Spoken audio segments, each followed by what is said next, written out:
The Wild Magic Sorcerer is my favorite full caster in all of Dungeons & Dragons and my second favorite class overall, with the Path of Wild Magic Barbarian being my favorite. And I just did a video last week of my personal homebrews of the Wild Magic Surge table and how I dialed it up. And if you can't tell, I love it and it's my favorite mechanic in all of D&D 5th edition. If I'm trying to be the go-to homebrew D&D YouTube channel, then I'm going to show you what's wrong and what there is to fix about the current rules as written Wild Magic Sorcerer and how I fixed it and what cool things I did to bring it to life. But as I say for all of my homebrews, before I just start homebrewing for the sake of homebrewing, you have to know what's wrong and what is the why of what you're trying to fix, or just change it to where it feels better. Let's go. The first issue I have with this subclass is the first thing they get, and it's the core of how their Wild Magic Surge works. And I'm so passionate about this because this is one of my favorite subclasses and I really want to see it shine, just like I did with the Ranger. I love that, so I want to do some things to help it out here. But anyway, the problem I have is that you have every time you cast a spell slot only, not cantrips, not sorcery points, not anything else you do, only when you use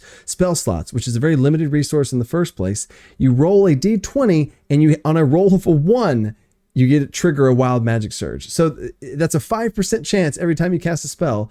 So odds are you're most likely not going to have this trigger in an entire session, especially at low levels. You don't have a lot of spell slots to trigger this thing in the first place. And if the core of what your class is, the identity of what you are, is this unstable surge of energy, or however you want to role play the wild magic part of this thing, it should happen and you should feel that part of your class every session. Now, sure, maybe not every single combat, because then if Wild Magic Surges happen all the time, that would be kind of annoying, and then it would make them feel less unique when they actually do happen, but you get the idea. And I'm sorry, but a 5% chance for a spell slot triggered event is just nowhere near enough for me. I have played a Wild Magic Surge Sorcerer, both rules as written, and the one I'm about to give y'all here in a second, but it feels really bad when a full session goes by and nothing happens. The next issue that I've already done the full video on is this D100, but it's really a D50 table. I have a D300 table, links down in the description for that. You also get Tides of Chaos at first level, and I feel like this is totally fine. The way I explain this as a DM or as a player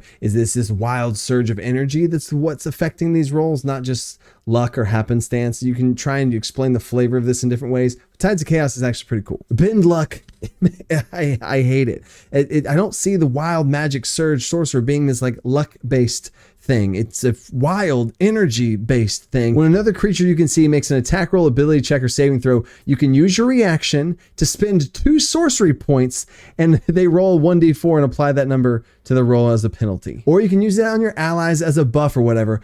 But this is terrible. It's a 6th level feature that you're getting to now be able to spend 2 sorcery points, which is a class resource that you already want to use on other things, to then also spend a reaction, which I guess isn't that big of a deal, to do basically a buffed guidance. It's like a bless or a bane effect for the sorcerer that just feels weird. No, doesn't feel like wild magic at all. Controlled Chaos has the right idea. It lets you be able to have a little bit more control over your wild magic. I absolutely love that. I feel like there should be a character arc of wild magic sorcerers. They start to be able to harness and control this crazy power that they have. But this is terrible. From both a gameplay perspective, pacing perspective, mechanics, I don't like it at all. Whenever you roll on the Wild Magic Surge table, you roll twice and you can choose either number. So you've over doubled the delay it takes to roll. A Wild Magic Surge triggers. Yeah, you roll a D100 and then you look up to see what that matches up to. You roll a D100 again. You see what that matches up to. And then you look at those. You can choose which one. No. You should not be able to, first of all, slow down the game that much. Second of all, choose between which no, you should not have like the choice to be able to choose what comes out of you. No, maybe a little tweak to this would be you could actually control what's coming out of you and choose where it goes and actually cast the magic that comes out of you almost like it's a spell of yours, and maybe even use sorcery points on. That'd be cool. That's not what I did for my homebrew, but that's something along the lines of what they were trying to do with this, but it would just feel bad and slow down the game. Anyway, and then there's spell bombardment, and I'm not trying to be a negative Nancy here, but I don't see where this came from out of left field. You have this wild magic sorcerer, and then this is a straight damage buff to be able to do more damage, which is not anything that's been built upon. When you roll the highest number possible on a damage dice, you can roll it again and add more damage. But I don't see this being this damage, more damage. Whenever you're Wild Magic Sorcerer, you didn't choose this class to do the most damage possible. So this is a big swing and a miss for me, and it really comes out of left field because I do not see where this was coming from as far as damage boost goes. So enough of this now. Let me show you what I did of how not only I trigger the Wild Magic Surges, which you could use just that homebrew alone to make Wild Magic Surges sorcerers feel so much better, and then I'll show you what I did at each of the levels too. Timeout. What I'm about to show you has been play tested by me, and I've given it to multiple other people and heard nothing but good results from. I would still, of course, love to hear your comments down below on what you think about this whole thing. But the main thing is I need Wild Magic Surges to trigger more often in a more unstable way, and I want to feel like I'm able to control my magic, the wild magic, a little bit more as I level up. But if you love homebrews and you love what I do here on this channel, and you want to help support me to be able to make even more content for you guys, then think about joining my Patreon. Every single month I have 3 PDFs across 3 different reward tiers that you can get access to, including all this Wild Magic Sorcery stuff. Right now I'm about to go through and show you this entire Sorcerer Homebrew I have. I'm showing you every single part of it. I'm not holding anything back from you. But if you want to pick the actual PDF up for yourself, then think about joining Patreon. That's another example of something I try and give my patrons every single month, because I am a full-time teacher and coach with a newborn, and I'm trying to not have to pick up a summer job to be able to keep the lights on, and I can just do this YouTube thing more and more. The support means more than you might think, but let's get back into the Sorcerer Homebrew. So here's how my Wild Magic Surges work. Instead of a D20 every time you cast a spell, it's a D12 is your surge die, and you roll it every time you make surge checks. Anytime you roll a 1, you roll on the Wild Magic Surge table. Simple enough, but there's an extra curveball here. And just like rules is written, if you roll a 1, you trigger Wild Magic Surge. So I know that a D20, you have a 5% chance to roll a 1. On a D12, you have an 8.3% chance. So I know that's not a lot, but there's more. As a Wild Magic Sorcerer, if you tap into that meta magic and you dig deep and spend some sorcery points, you actually increase the chance of a Wild Magic Surge to happen, which kind of makes sense to me. For every sorcery point that you spend on a spell, you increase that number by 1. So instead of only needing a 1 on that D12, if you spend a sorcery point, you need a 1 or a 2. That 8% now turned into a 16%. But it made sense, and you have control over that as the sorcerer by spending sorcery points or not. Feels kind of cool, but here's my favorite part. Upon rolling a 1 on your surge die, which starts off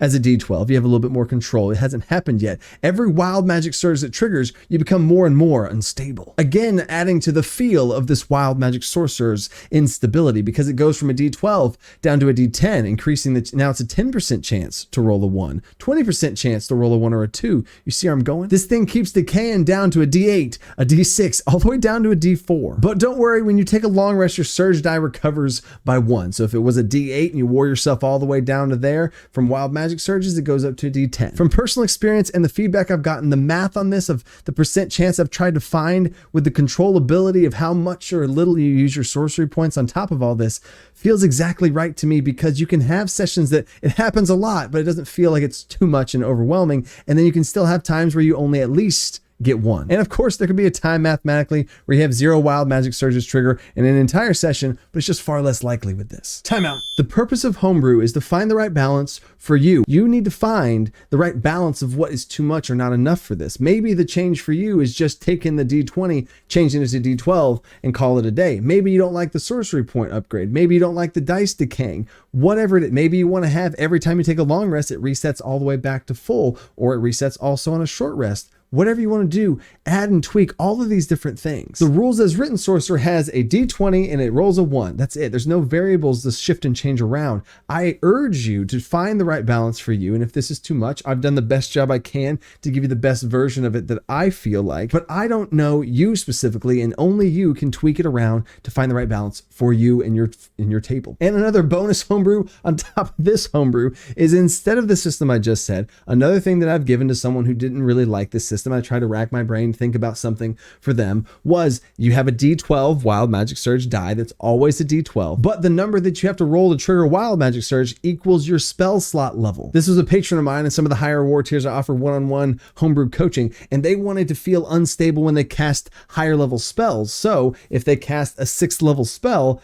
they had to roll a 6 or lower on that D12 surge die. So if they cast lower level spells, it wasn't that big of a deal. Higher level spells, it was. That wasn't the type of Wild Wild Magic Surge Sorcerer I see for myself, but they loved it. So keep on homebrewing out there. Moving on. For Tides of Chaos, this honestly feels fine to me, and I'm not just trying to homebrew stuff for the sake of homebrewing stuff, so I'm leaving it the way it is. Part of why I structured a good, bad, and neutral effect of my Wild Magic Surge table is for the Wild Magic Surge Sorcerer to be able to feel like they control their magic more, as in not as many bad effects are happening and more positive effects are happening. So whenever you bend magic for the next minute, you tap into the deepest parts of this Wild Magic Surge, and any magic that's cast around you, whether it's your spells triggering the effect or other spells triggering the effect, you make a Wild Magic Surge check. So during this time, you roll that surge die, whether it's a D12 or a D4, and any one you get triggers a Wild Magic Surge, but the effect is only good or neutral. I know right there it says good only, but I upgraded it to where at 14th level, it's only good. So right now it'd be good or neutral, but that further establishes that growing effect to be able to get more and more control over this wild magic. A behind the scenes tip of why I homebrewed this way is I'm trying to fix the problem of not having wild magic surges happen. And if you can do this once per long rest, you're able to tap into this state to where you probably will get a wild magic surge to trigger. Or if you want to be more cautious, then you don't have to use this ability. It gives more control to the player to be able to get their wild magic surges off more or less often. At 14th level, you get controlled chaos. And this is how I feel like you would get across the feeling of being able to control this wild magic more and more. How my D300 table works is you roll a D20 alongside a D100. The D100 chooses the 100 rows, and then the D20, if you roll a 1 through 5, it's bad. And if you roll a 16 through 20, it's good. Everything else is neutral. But now, whenever you roll a wild magic surge, it is only a bad result on an actual nat 1, because I feel like nat 1, you gotta have nat 1s in there. You can't break that. But if you roll a 2, 3, 4, or 5, it's now considered a neutral effect. That might not feel like a lot, but that's a 20% better chance to not get bad, and some of those bad ones are pretty bad. So now your Wild Magic Surge Sorcerer doesn't have as much of a negative impact on the battlefield uncontrollably. And don't forget about the 6th level feature to where you enter into your bend magic state, you only get good results at 14th level. And I really love this part because it ties into the core class of the sorcerer. But additionally, anytime you cast a spell or have any time where you would have to make a surge check, you can spend a sorcery point to stop it and hold that power in. You have to do this before you see the result or before you roll on the table. It literally stops you and saves you. If you really want to be careful in this moment and you really don't want a wild magic surge to happen, you can control that. Again, giving more power to the players to be able to control their character. At 18th level, you get sorcery surges, and this feels like what I'd want from an 18th level instead of some random, like, you do more damage now. No. I want it to be revolving around